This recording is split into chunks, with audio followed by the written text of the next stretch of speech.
Just gonna do a mood reading vlog, whatever I'm in the mood for.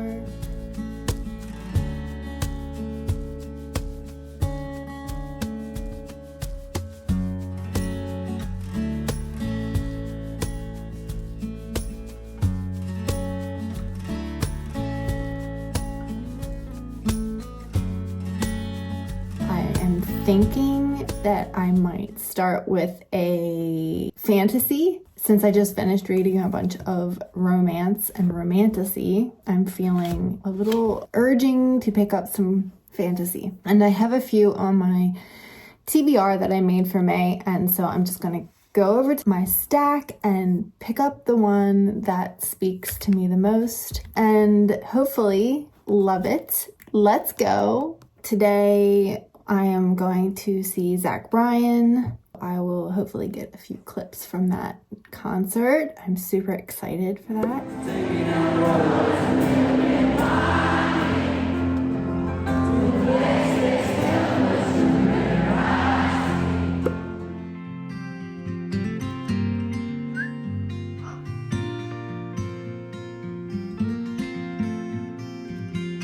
Do you miss me at all? Do you think about the things we used? No, you couldn't stand tall. So why didn't you call? So many years has gone by, but I think about you all the time. Looks like you're changing and all, but why didn't you call? The opening sentence. When I was a child, the dead were all around us. I like it already.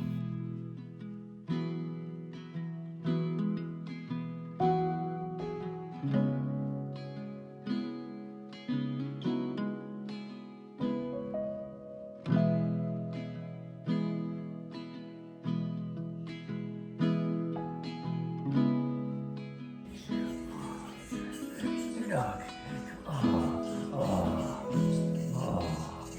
Oh man. Oh yeah.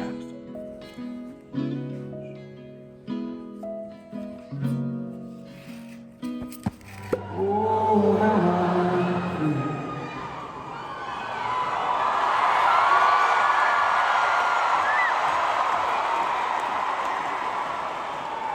And by the time she wakes, I'll be halfway to my mother's home. It first dawned on me, I just asked me as a passing home. And it was my mistake, 'cause she never said a thing when I need her. I miss my mother's southern drawl and ran through the walls of the heat. Give me my dog back.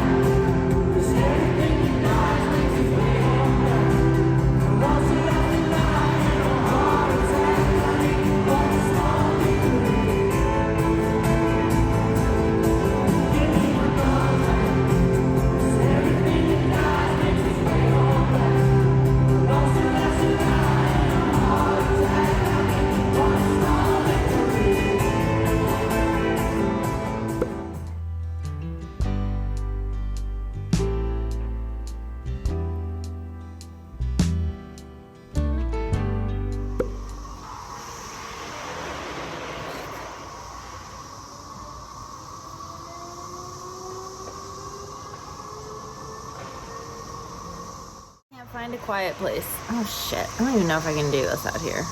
It's too loud. The god of endings. Yeah, screw it.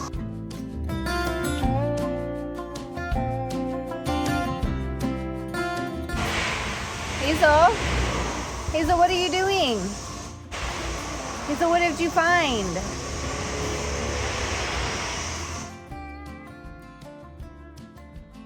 There's lizards in the rocks. She likes to hunt them. Bear dog, on the other hand, searches out the shadiest place that he can find to try and stay cool. There's pollen all over everything. I would clean it, but it would just be as dirty tomorrow. So we'll wait for the pollen to die down before we clean that mess. Hung this tarp to try to add some more shade. Baby, oh, you're so hot, Bubba. He hates the water, so it's a constant battle for him to try to stay cool, and then I still dunk him in the water sometimes just to cool him off. Hazel, on the other hand, Hazel, go swim in. Go swim in, Hazel. Go swim in. Hazel, go swim in. Go swim in. Oh, that was a weak one. Making dinner. Quick update. God of Endings. I'm 100 pages in. I think it's pretty good. It's pretty slow. It's definitely feels a lot more literary fiction. Deals with some, heavier topics about mortality and death. And, she's this immortal being who craves death. Like, she covets death. She didn't want to be a vampire. Her choice was never given to her. She was just made that way by her grandfather, and that's not a spoiler. It's very early in the book. And so as she is on this journey to discovering her power and her strength, she meets these other individuals who each take on a role in her discovery, and that I find very interesting. So it's a very character-driven story that deals, a lot with those topics. So I'm really liking it. I maybe wouldn't recommend to your traditional fantasy lover because it does feel very literary. That's it for now. Just a quick update. I'm making dinner. We'll let you know when I get further in.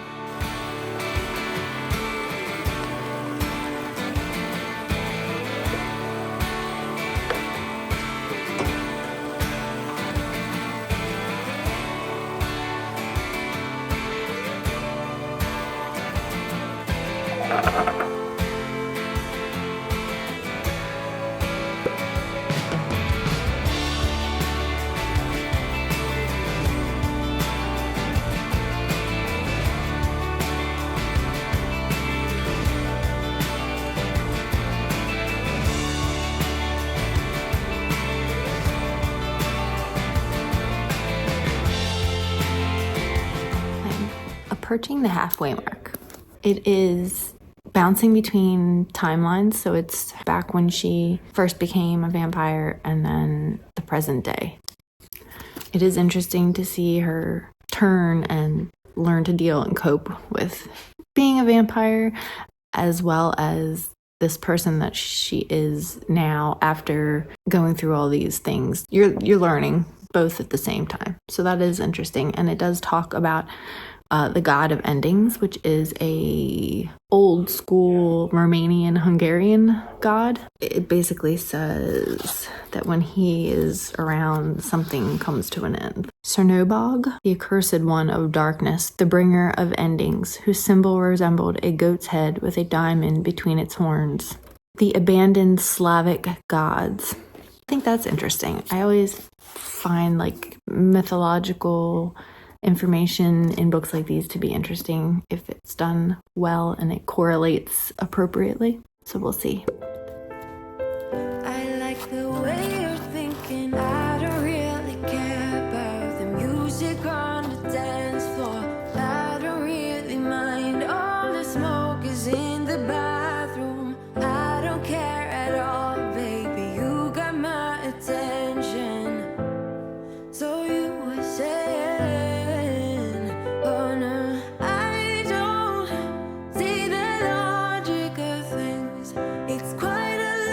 so this is going to be a 3.5 star for me. I very much enjoyed the prose in it, the character development, the literariness to it, but it was rather slow. The plot really just didn't drive the story for me. I found myself bored a lot of the time, and I was interested but bored. I think that she does a great job building the setting around the character, and really she dives deep into the idea of darkness and light and how you must have one in order to appreciate the other. But ultimately, I think that it was just boring. So while the writing is seductive in a way, you know, her words and her word choices are satisfying and unexpected at times, I guess. More things needed to happen. I mean, really all you're doing the entire time is following this vampire around. You see where she starts and where she ends. The entire time she is hovered over by this fear, and so that kind of takes center stage.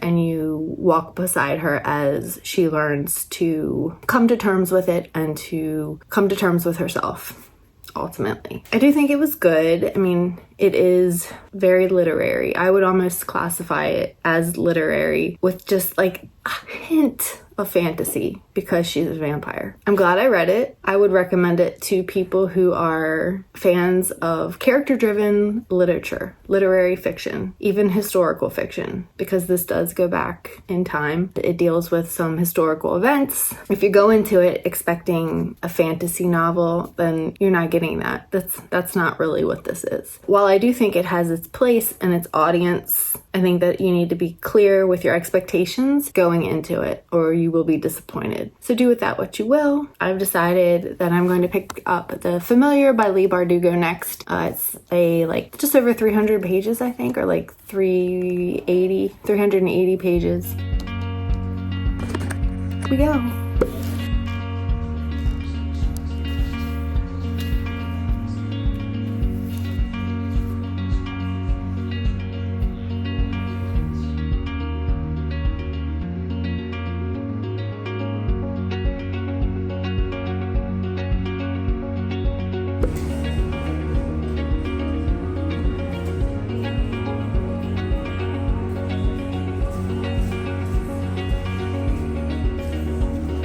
Got my hair done this morning.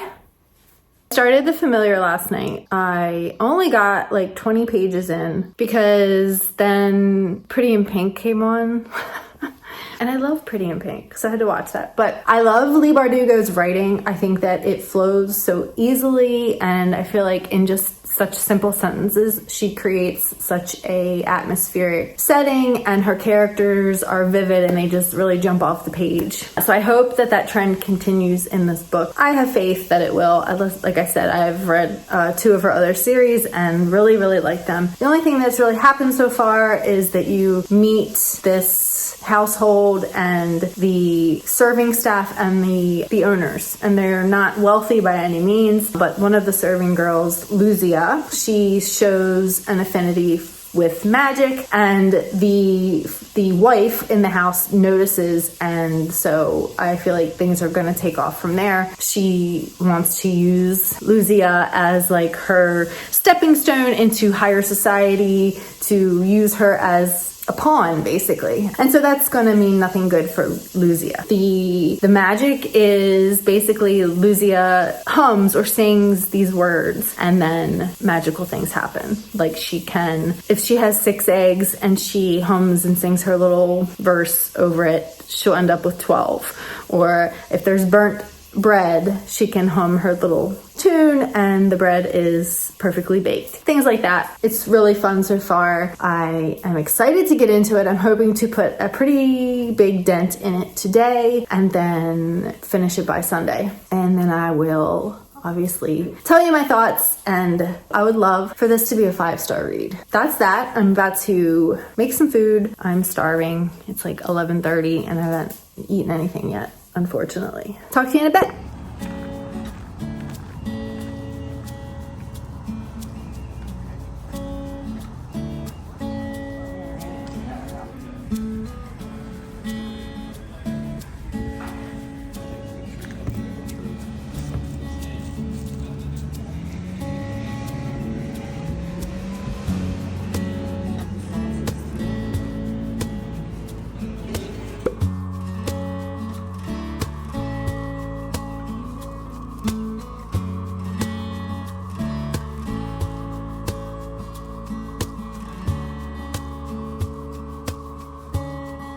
It's such a beautiful day that I had to come out by pool to read. I am 123 pages in, and for a little bit, last time I mentioned when I talked, I was like 20 pages in, and I was enjoying it. I'm still enjoying it, but I felt like it was a little slow to get on its feet. There was a little lull where I found myself losing focus and having to like reread what I had just read. And I don't know, maybe it was other factors involved or what, but it seems to be starting to pick up now a little bit. I'm getting vibes of old school Hunger Games again because there's going to be a competition. And the magic, I am enjoying the magic system that she has. So we'll see. I'm going to try to power through a big portion of this today. I'll let you know how it goes. Fingers crossed for it to get better. Only for it to get better. Anyway, it's like 72 today, or right now. The sun is shining. There's a light, cool breeze. I just went and stuffed my face at Bobby's, which is a local barbecue spot that if you are from Greenville area, you are probably well aware of because they are pretty infamous. Their barbecue is amazing. It's so good. If you're ever in the area and you're looking for a local cuisine, something local, highly recommend. It's a little pricey and they're only open Thursday through Sunday, but well worth it in my opinion. I got the brisket sandwich with 2 sides. So I got the green beans and the corn pudding, which is basically, if you're not familiar, it's basically like cornbread, just with a wetter, looser consistency. I wouldn't say it's like pudding, but it's just more like mashed potatoes. It's really, really good. Anyway, I'm gonna get to reading and enjoy the sun and maybe the pool. The water is like 75 degrees, so it is warmer than the air. I'm not mad about it. Not mad about it. And Hazel, I think she's contemplating getting into.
I finished The Familiar. I think it's gonna be a 3-star, just barely. I know I said in the start that I really enjoy Leigh Bardugo's writing because it feels very atmospheric and whimsical, which is true, which held true through the entire book. And it was a fun read, and I definitely enjoyed parts of it, but it's one that I will likely never think about again. There was a few times where there was a POV shift and it felt kind of jarring to me, where I had to go back, or I realized after I had been reading for like half a page or a page that I was now reading from a different perspective when I thought that I was reading from the previous perspective. And maybe that's a me thing. Maybe I just wasn't invested enough or paying enough attention to pick up on the change. But it definitely pulled me out of the story, and I had to go back and reread and see where I went wrong. Like I said, it's not one that I will remember or think about again. It really didn't evoke any emotional response from me, really. I mean, there were times when I rooted for our main character and was intrigued by the magic, but there is a heavy subplot of romance. I don't know, it just didn't feel 100% natural, or I didn't find myself wanting them to be together or thinking, oh, that's so cute. I don't know. So this very much to me felt new adult or YA virgin. It was kind of in that crosshair where, you know, there was maybe some language and some scenes that could be strewed as adult, but for the most part, I would say this was a YA. That the concept was more intriguing than the actual product, which is kind of disappointing. I would say this is definitely my least favorite book that I've read by Leigh Bardugo, and it would not keep me from picking up her books again. I would just say this is a, you know, outlier. And the ending, I do want to mention, no spoilers, I feel like it kind of fizzled out instead of going out with a bang, which is disappointing. I was hoping for some like grand finale. It did not deliver that for me. I was definitely underwhelmed. So I think that's it. I'm glad that I read it. It was fun. Definitely found myself losing focus and having to reread stuff. But if you like magic, historical type fiction, you know, magical settings that take place back during grand historical events, because this did take place during the Spanish Inquisition. So there was a lot of talk about heretics and religion, the ruling family, and the conflicts within European societies at the time. The main character is a maid or a scullion. It had all of the ingredients to make a great, stunning story, but the temperature just wasn't right. It fell flat. The cake did not rise. That's gonna wrap up this vlog. I'm going to probably pick up something completely different next for a change of pace. So stay tuned for that next vlog. And yeah, thanks for watching. Start B. It seemed I cannot talk. Only more better.